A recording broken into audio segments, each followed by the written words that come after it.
Hello and welcome to Saguaro National Park. Saguaro National Park consists of two districts, the west and east side, and today we will spend our day on the west side. In this video, we'll share the things that we did in Saguaro West over 3 days, and in the upcoming video, we'll share the things we did in Saguaro East over 2 days. Saguaro National Park is located in southeastern Arizona near Tucson. The Tucson Mountain District is west of Tucson, and Rincon Mountain District is on the east. Each district comes within about 10 miles of the city centre. We've been inside the visitor centre and we have stamped our passports and we watched the movie in there, which is really cool. Love the way they do the ending on that, so definitely check that out if you're here. We're now taking a hike, or probably should say just a little walk around the cactus garden here, learning about all the different types of cacti, the different plants and things that we're going to see over the next few days. It should come as no surprise that Saguaro National Park is named after the saguaro cactus. The saguaro is native to the Sonoran Desert in Arizona and is the largest cactus in the US. Pencil cholla. What about that one? Prickly pear. Saguaro. Although some saguaro do have the quintessential double-armed shape, they do in fact come in all shapes and sizes. As many as 25 arms can grow on a single plant, but some never grow any arms. And the first arm typically doesn't grow until the saguaro is at least 75 years old. So when you see one with lots of arms, it's old, very old. In fact, they can live over 150 years. We did one of the free interpretive ranger talks. We love these because they provide a fun and information-rich way of learning about what the park has to offer. After the ranger talk, we did the Bajada Scenic Loop Road.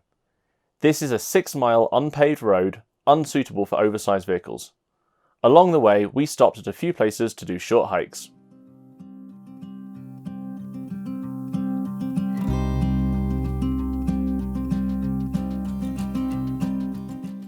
We went to a ranger talk this morning and we learned a few things about the deserts and the saguaro cacti. One cool takeaway is that the United States has 4 different deserts. One is Chihuahua Desert that we saw earlier in Carlsbad Caverns and Guadalupe Mountains National Park. Here we are at Sonoran Desert, and there's also Mojave Desert and Great Basin Desert. Arizona is the only state that within its borders have all 4 deserts. We found the ranger-led tours, the volunteer-led talks and things, whatever they are, we've always found them to be really, really useful. This morning's was no exception. The guy doing it was really knowledgeable, he really knew what he was talking about. It was an hour-long talk, all about the life of a saguaro, but he also taught us about the surrounding area, how this desert formed. Really, really good talk to go to. We also learned the reason why these cacti arms are pointing downwards.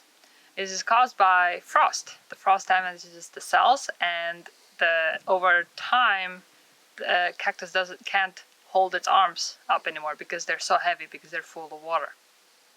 We also learned this morning about the holes that you see in the cacti here sometimes. These are actually caused by birds, by woodpeckers in particular, who carve out a little nest inside, and as kind of like an immune response, the saguaro actually then secretes a substance that hardens inside to protect it against water loss. This is called a boot. It's a very hard little chamber inside, and the woodpecker uses that as its nest, safe from predators up on the tree. And that's actually what you can see here behind me, up in the holes on the side. As we're travelling through all the national parks, one of the things we're trying to do is learn a lot about the flora and the fauna that we're going to find along the way. There's a lot of different trees that we don't know the names of, we don't know how to recognise yet, but this is one that's pretty easy to recognise. It's called the Palo Verde, and it has a green bark, which is really unusual. I've never seen anything like this before. The green bark is actually caused by chlorophyll in the bark itself, in the tree itself, where it doesn't need big leaves like a normal tree would have, and instead it's actually able to absorb sunlight straight into the wood. If you haven't seen one of these before, it's called a teddy bear cholla, or as I like to call it, pure evil. This thing will like jump out and stick to you, and it's got these tiny, tiny little barbs that will just dig into your clothes and your skin wherever you go.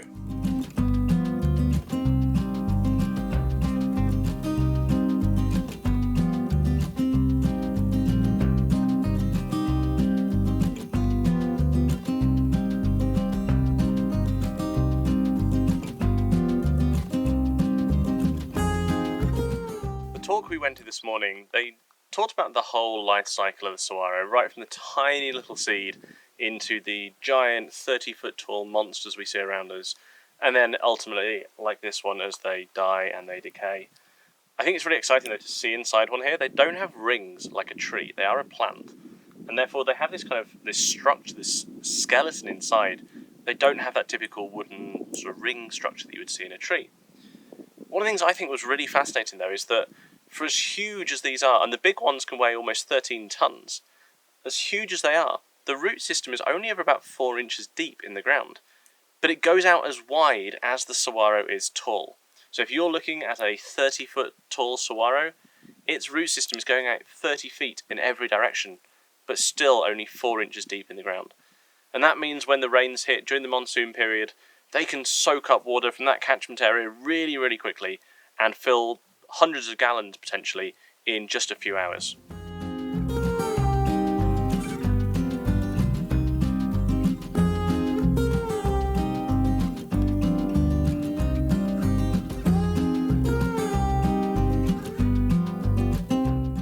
The second stop on the Bajada Scenic Drive is the Signal Hill Trail, which leads up on the hill where you can see the ancient Bohemian Indian petroglyphs.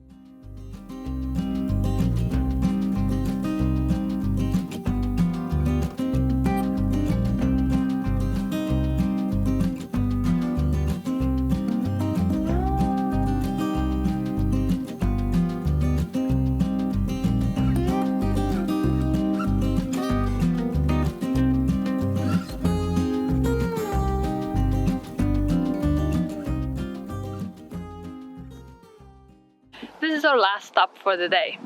Technically we're not in the Saguaro National Park anymore. We are at the Gate Pass Road right next to it, and we are at the spot where hopefully we'll see a beautiful sunset.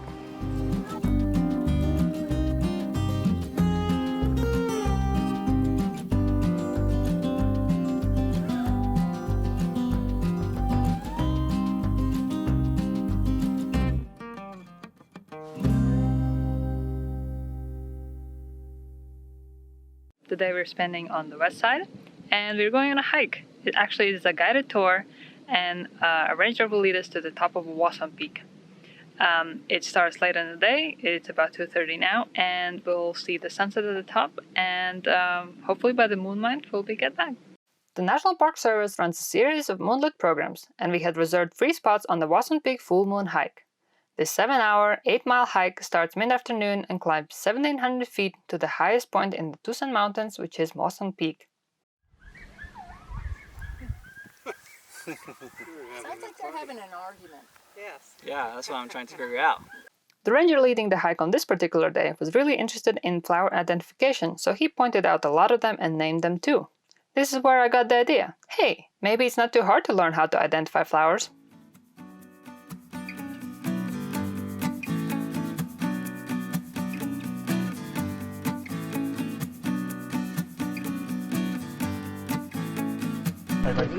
They're so pretty. They are.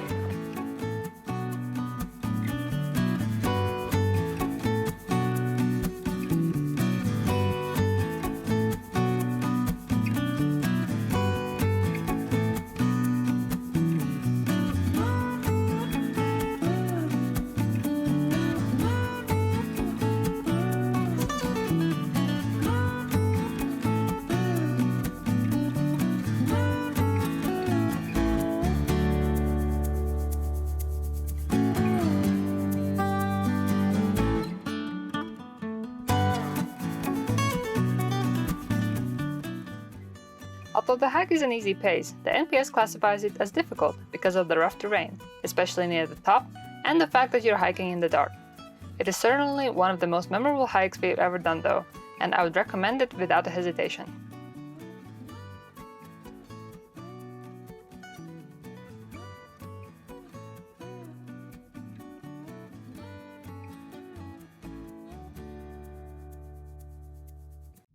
This morning we woke up to snow. We're still staying near Tucson area, so we thought, let's go to the Saguaro National Park and see if we can see snow on top of the saguaros.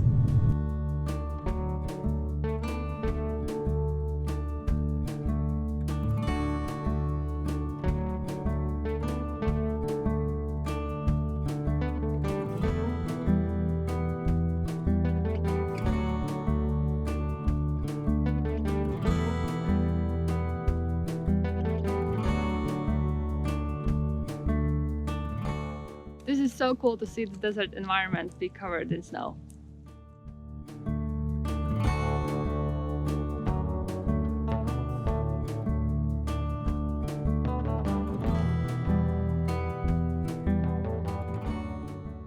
We were here on the Desert Nature Trail just a week ago, and so much has changed with little snow.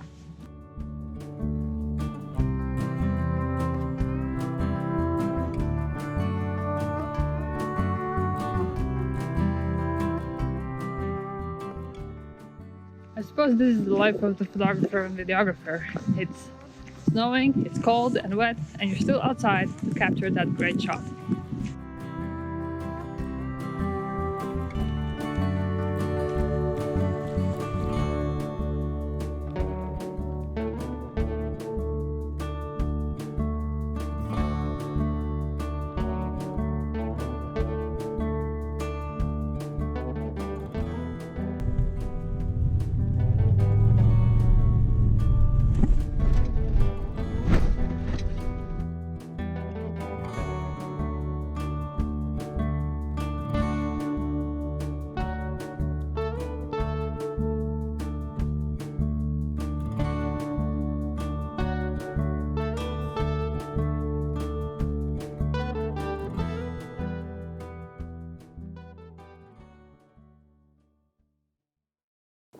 Welcome to... Why are you yelling? Because it needs to be over the... Welcome to Saguaro! Yes, exactly. That cacti over there is leaning towards the sun, and when it grows big, it can fall over. Have you ever seen plant with green bark? I haven't. This is a palo verde that has chlorophyll right on the bark. That's how it I don't know. Don't be weird. I still want to know, have you ever seen a tree with green bark? I haven't.